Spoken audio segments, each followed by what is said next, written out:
Voici notre tout premier Pure Malt. Le nom est Le Fumé. Pourquoi Le Fumé? Ici, tout d'abord, on travaille nos recettes et notre empâtage. Donc on vient vraiment réaliser nos jus et ensuite les distiller dans notre bel alambic d'Alain Lagorce. Les jus sont travaillés ici et je voulais pas en fait me faire un jus très classique sur on va dire un mou blond, une bière blonde.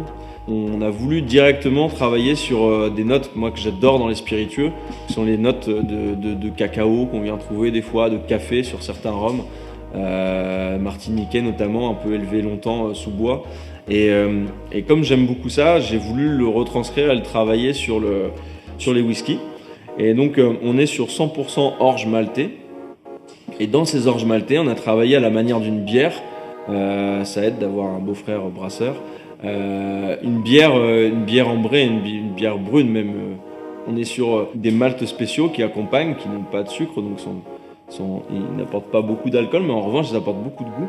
Et donc là, on vient travailler une recette de malt torréfié. Et dans ces maltes torréfiés, on vient y mettre un malt fumé au bois de hêtre.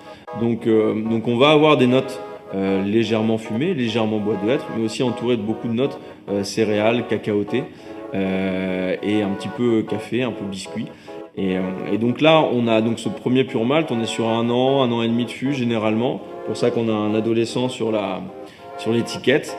Ce hibou qui deviendra whisky et adulte plus tard, aujourd'hui est encore adolescent. On a une demande pour les amateurs de whisky qui aiment bien goûter ces jus assez jeunes, un petit peu comme le vin en cuve inox qui a beaucoup de fruits et après sous bois qui vient se stabiliser.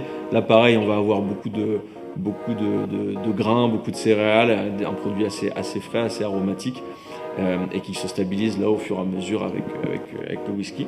Donc on est sur du 100% en agriculture biologique, une réduction à 46 degrés, toujours non filtré, toujours sans copeaux pour faire vieillir et le rendre plus foncé. Et caramel pour lui donner de la couleur, etc. Voilà, on est vraiment sur un produit 100% de la distillerie et sur une recette, on va dire légèrement cacaotée torréfiée.